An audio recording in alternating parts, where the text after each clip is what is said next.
For me, it was hard to wrap my head around. Our team had nothing to do with what went on.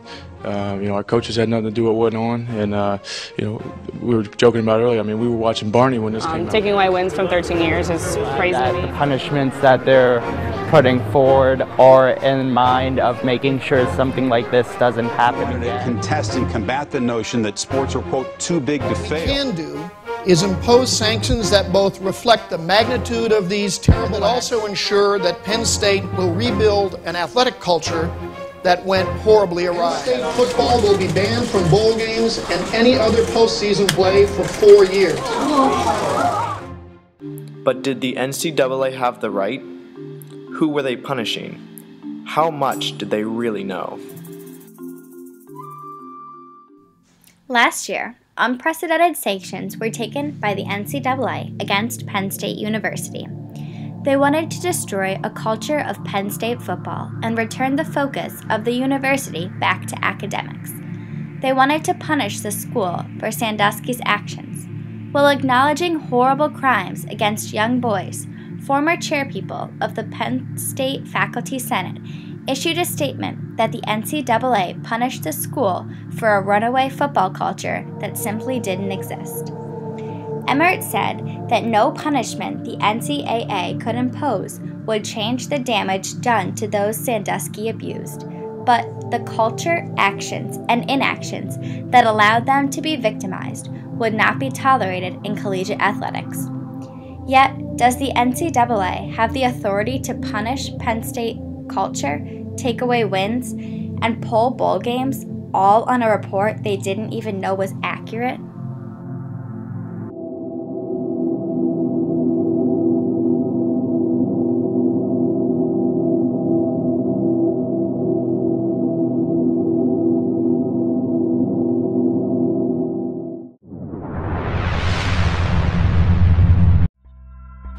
So, who is Louis Freeh? According to some, he is known as the gentleman airing out all of Penn State's dirty laundry. Freeh conducted an internal investigation of Penn State, which was in concurrence with the Penn State Board of Trustees. Together, with a few former law enforcement lawyers and other officials, they formed the Special Investigative Council, which dove into all of Penn State's inner workings. This council conducted a series of internal investigations that were targeting the exact hold of the employees at Penn State. This brings to question of whether or not the various employees involved in the Sandusky case were right to withhold the information that was pertinent to the welfare of many children. How does this information play its role with the sanctions? According to many attributed news stations, this investigation fueled the harsh sanctions imposed by the NCAA. ESPN's Joe Schad goes as far as to say that it is a scathing, lengthy report which spares no one. Freeh went so far as to insult the late Joe Paterno, who is believed to have known about Sandusky's acts. However, another report states that Freeh wrongfully condemns Paterno. The reason the Freeh report plays a role in the NCAA controversy is the way it was used by Mark Emmert. According to the Chicago Tribune, the NCAA typically investigates a potential major violation and sends a notice of allegations to the institution, which has 90 days to respond. The case usually moves toward a hearing in front of the Committee of Infractions. However, this process did not happen. Instead, the NCAA relied solely on the Freeh report. There was absolutely no due process. The NCAA counters the skeptics, however, by suggesting the Freeh report is a far more in-depth investigation than has ever been funded by the governing body of collegiate athletics. Yet, many feel the sweeping and unsupported generalizations by the Freeh group and the NCAA do not provide a satisfactory basis for productive change.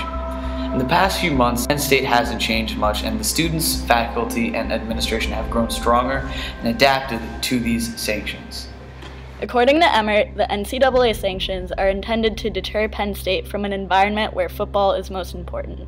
Although the sanctions do indeed affect the football program, they also affect many people with no relation to the scandal.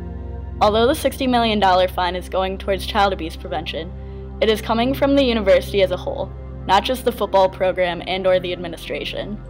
Penn State football being banned from postseason play for the next 4 years may give the university time to reevaluate its morals regarding football, but it also affects the players and fans. Players who had nothing to do with the scandal will never be able to play in a bowl game because of it. In this sense, it affects people who were not even affiliated with Penn State at the time of the scandal. Finally, the vacated wins from 1998 to 2011 may erase Joe Paterno's outstanding record, but it also is an insult to the players who were a part of those 112 wins. Although the sanctions will have a large impact on the Penn State football program, they also punish the players, the fans, and the community for the actions of a few. But does the NCAA even have the jurisdiction to come and punish Penn State? Some people feel even though the scandal involved a former Penn State football coach, no NCAA bylaws were actually broken. In fact, Big 12 Commissioner Bob Bowlesby stated, "I don't know that it is absolutely clear on what basis this became an NCAA issue. The NCAA has never before looked at moral issues while evaluating a punishment for a school." Mark Emmert, the president of the NCAA, said himself, "It's important to separate this from a traditional enforcement case. That's not what this was."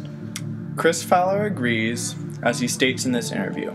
The value system, the basic human decency and the fundamental principles of civility and honesty and responsibility, those are words that Mark Emmert used today. That's not the kind of thing that you typically hear when an NCAA press conference meting out punishments is used. And trying to change the culture, saying that on the one hand this would be, quote, a stark wake-up call for universities everywhere, but on the other hand saying that these were unique circumstances, that this would not open a Pandora's box. However, many think the NCAA was justified in its actions. This group of people feels because an entire program, not one man, covered up these horrible acts, the NCAA has the right to punish the program. The NCAA needed to punish this program in order to take down the so-called football culture. They needed to stop this not only at Penn State, but at universities across the country. They were certainly in their domain because the NCAA is the governing body of college athletics and are the only ones who can control college football and its atmosphere. One of the results of the NCAA actions was that Joe Paterno is no longer the winningest coach of all time. In fact, it took him out of the top-ranked coaches. They said it was because his name would tarnish the respect for these coaches. Yet, isn't it tarnished that Joe isn't there? In many people's minds, those names will always have an asterisk after them, documenting the idea that Joe Paterno precedes them. Now, did the NCAA have the power to vacate the wins? Most of the former Penn State football players don't seem to think so, as they tweeted such things as, "Aw crap, so I lost every college football game I ever played in?" And they can take away whatever games they want to. "I know I was a part of Win 400, 409, and all other games we won while at PSU." While some did tweet on the opposing side, saying Penn State football is done, and rightfully so, let all other programs take notice. Football was far too important in an academic setting. The overwhelming majority was that these actions were too much. Everything else that the NCAA did had to do with the football program in the future, working to erase Penn State from the leaders board. But how can you really erase something that already happened? The simple answer is that you cannot. The NCAA did not have the authority to do this, yet they wanted to destroy the culture of Penn State, and they took action in the only way that they knew how. According to CNN, the NCAA was choosing to punish a culture of silence, a culture that protected the program above all moral obligations, and those responsible for making it that way. Some say you can erase the wins, but it is an empty punishment that does nothing to move the university forward, and it doesn't ultimately change the facts. Others say that it is the best way to punish a school by wiping out a massive chunk of its history. You make your choice.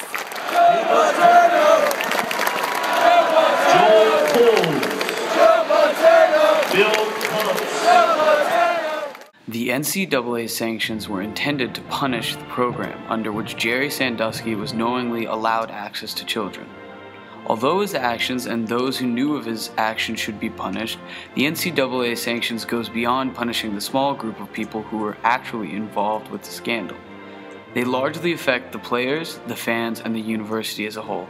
Yet, Penn State has remained one of the strongest, proudest universities in the nation despite all odds.